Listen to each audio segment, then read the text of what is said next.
amis en Yeshua Mashiach. Soyez bénis, bénis partout où vous êtes. Soyez bénis.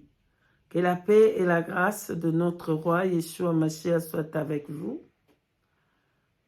Alléluia. Peuple de Dieu, je ne serai pas long. Je suis venu rapidement vous donner un message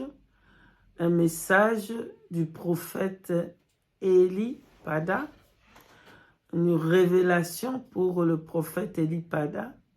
S'il vous plaît, partagez le message afin que le message arrive à lui le plus vite que possible. Alléluia. Pardonne-moi, je ne connais pas son numéro pour lui passer les messages directement dans son numéro. Je ne connais pas. Je vous demande vraiment de partager rapidement afin que le message arrive à lui de cette révélation que Saint-Esprit m'a donnée. Amen. Donc, c'était hier. Hier, c'était le 13 décembre 2023. Juste après la prière d'adoration de Roi de Roi, Yeshua HaMashiach. Le Saint-Esprit m'ouvrit les yeux pour voir qu'est-ce qui se passe. Alléluia. Quelque chose de terrible est en train de se passer. C'est pour ça que le Saint-Esprit, par sa grâce, il a donné ce message pour lui avertir de cette révélation. Partagez, s'il vous plaît. Je vous demande pardon. Partagez vraiment pour que le message arrive à lui. Alors, je vois un enfant qu'on a mis dans le feu. J'ai vu de bois, beaucoup de bois. C'est comme lorsque, ici en Europe, on a le fireplace. Là, on met des bois, beaucoup de bois. Mais les bois, là, c'était long. Beaucoup de bois longs. On peut mettre une personne là-bas, dans ces bois. C'était grand. Des grands bois, des bois très, très longs, grands, massifs. Donc, je comprends que ces bois-là, ça sert à mettre de personnes pour qu'ils bouillent la fête. Et j'ai vu cet enfant là-bas dans ces bois. J'étais étonnée. J'ai dit, ah, cet enfant innocent, qu'est-ce que cet enfant il fait dans ces bois? Mais il y avait le feu très, très fort. C'est un peu, pardonnez-moi, vous voyez un peu les Indiens, quand ils vont faire leurs funérailles, ils mettent le corps en dessus de bois et le corps est en bas et le corps est en haut et le bois en bas. C'était comme ça pour brûler la personne en cendres. C'était comme ça, je vois l'enfant. Dans mon cœur, dans mon âme, je suis, qu'est-ce que ces bébés viennent faire là-bas?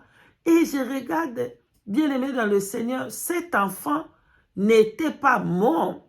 L'enfant était vivant, vivant qu'on le mettait dans le feu. On l'a mis dans le feu et l'enfant là était vivant. Mais l'enfant, ce que je comprends, il y a le feu, mais il n'est pas en train de brûler. Je regarde ce phénomène pour dire, oh, qu'est-ce qui se passe avec cet enfant? Il ne brûle pas. On a mis le feu sur lui, il ne brûle pas. Mais l'enfant était encore vivant dans le feu. Oh, je regardais, du coup, d'un coup, je vois une femme. Une femme venait. Et quand l'enfant a vu, l'enfant est toujours dans les bois, dans le feu. Quand l'enfant a vu cette dame venir, l'enfant était contente. Moi, je comprenais que l'enfant connaissait la dame là. Il connaît très bien la dame, c'est comme sa maman. C'est une personne que l'enfant pouvait faire confiance. Et il regardait avec beaucoup d'amour. L'enfant regardait cette personne avec beaucoup d'amour. L'enfant attendait que cette personne puisse l'étendre les mains et le faire sortir de ce feu.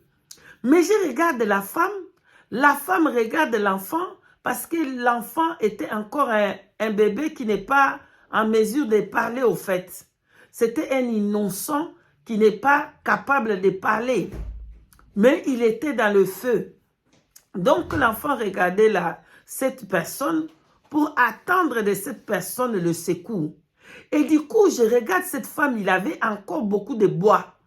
Donc, au lieu de faire sortir l'enfant dans le bois, la femme l'a jeté encore des bois dans le feu pour que l'enfant puisse bien brûler. Oh. Je regarde, je dis, ah, c'est quoi ça? Et l'enfant regardait la femme pour lui dire, mais tu ne me tends pas la main, fais-moi sortir d'ici. Je comprenais la langage de l'enfant. Et la maman, là, cette femme-là, a regardé cet enfant pour lui dire, ne t'en fais pas. Ok? La femme-là disait, ne t'en fais pas. Reste toujours dans les feux. Ne t'en fais pas. Reste dans les feux. Donc, c'est ça, son langage chez l'enfant. Pour lui dire, tu ne vas pas brûler, reste là, mais je vais ajouter encore de bois pour que tu brûles bien. Mais en même temps, il faisait semblant à l'enfant pour lui dire, l'enfant, calme-toi, reste là, ça va aller. Mais comme lui, c'est un enfant, il ne connaît pas, si tu vois l'enfant, les enfants ne connaissent pas le feu ou quoi, ils ne savent pas, c'est des innocents. Et l'enfant était toujours là, assise dans le feu. Et la femme là continuait à dire, mais reste là le feu, ça ne va rien te brûler, tu vas t'en sortir de là, reste là. Et au lieu, elle ajoutait le feu, parce qu'elle attendait que le feu s'allume encore plus, et puis pour que l'enfant puisse bien brûler. Et c'est comme ça que la partie là est finie. Maintenant, je vois un homme de Dieu. Un homme de Dieu, je ne savais pas s'il est de quelle nationalité. Je ne le suis pas, je ne le connais pas. Hein? Voilà, je ne suis pas son affaire, je ne connais pas son affaire. Donc, mais j'ai vu et j'ai reconnu son nom. Donc, je suis allée taper dans l'Internet pour voir c'était qui. L'Internet m'a dit le nom de cet pasteur-là. Et j'ai vu que il est ivoirien. Donc, c'est un homme ivoirien connu de Côte d'Ivoire qui est derrière l'action de cette femme et le feu dans cet enfant qui est dans les feux. Alors, qu'est-ce qui se passe? Maintenant, ce pasteur, il vient maintenant, il commence à faire semblant qu'il est en train de préparer la nourriture. Moi, j'ai compris le langage de Dieu là-bas. Lui, c'est lui qui est derrière tout ça. Mais il va amener l'enseignement qui n'est pas vrai, l'enseignement de fausseté, l'enseignement qui tue au fait. Et j'ai regardé cet homme, il vient pour allumer le feu, il ne sait même pas faire à manger.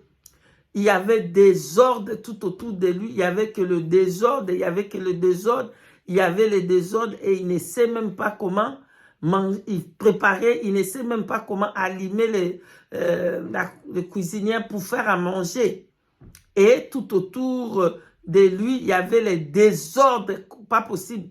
Je comprenais que cet homme-là est derrière cette action qui s'est passée là-bas. Amen. Donc, le Saint-Esprit maintenant m'expliqua, bien aimé dans le Seigneur, 3 fois j'ai eu la confirmation. 3 fois. 3 fois j'ai eu la confirmation. C'est pour ça que je vous dis, quand vous avez un message, ne précipitez pas. Cherchez d'abord la face de Dieu, que le Saint-Esprit confirme. Quand Dieu vous donne la confirmation, alors vous donnez le message. 3 fois, le Seigneur m'a donné la confirmation du même message. 3 fois. Il me parlait de prophète Élie Pada, que comme je vous ai dit, je ne le connais pas, je n'ai pas son numéro. Et comme le message est urgent pour lui, c'est pour ça que j'ai fait cette vidéo. En tout cas, partagez, que le message puisse arriver rapidement. Le Saint-Esprit m'explique, cet enfant que tu vois, c'est le prophète Élie Pada. J'étais choquée. J'étais choquée. Mais j'ai dit, mais qu'est-ce qu'il fait là? Pourquoi il est dans le feu là comme ça? Pourquoi cette femme? Donc, partagez ce message pour dire qu'il est dans le danger. Le prophète Élie Pada est dans le danger. Alléluia. On veut le mettre, on l'a déjà mis dans le feu. Le feu là qui n'est pas en train de brûler, mais on ajoute le bois. cette femme-là ajoute les bois, bien aimé dans le Seigneur, pour que l'enfant meure. Et lui, il est innocent. Voilà pourquoi le Seigneur me montre l'image d'un enfant. Parce que les enfants, ils sont des innocents. Et les Écritures saintes nous disent que pour que toi, tu puisses aller au ciel, il faut que tu deviennes comme un enfant. Alléluia. Voilà, je lui voyais comme cet enfant. C'était un enfant, mais c'était lui au fait. Pourquoi l'image de l'enfant? Parce que le Saint-Esprit dit, parce qu'il est innocent. C'est pour ça que je l'ai vu dans cette image-là d'un enfant. Voilà le message que je veux partager. Je ne veux pas le juger, je ne suis pas là pour le juger ou pour qu'il jette les pierres sur lui ou quoi. Je suis là pour dire ce que le Saint-Esprit a dit. Maintenant, à lui-même de prendre les messages, de prier et à tout le corps de Christ de prier pour lui.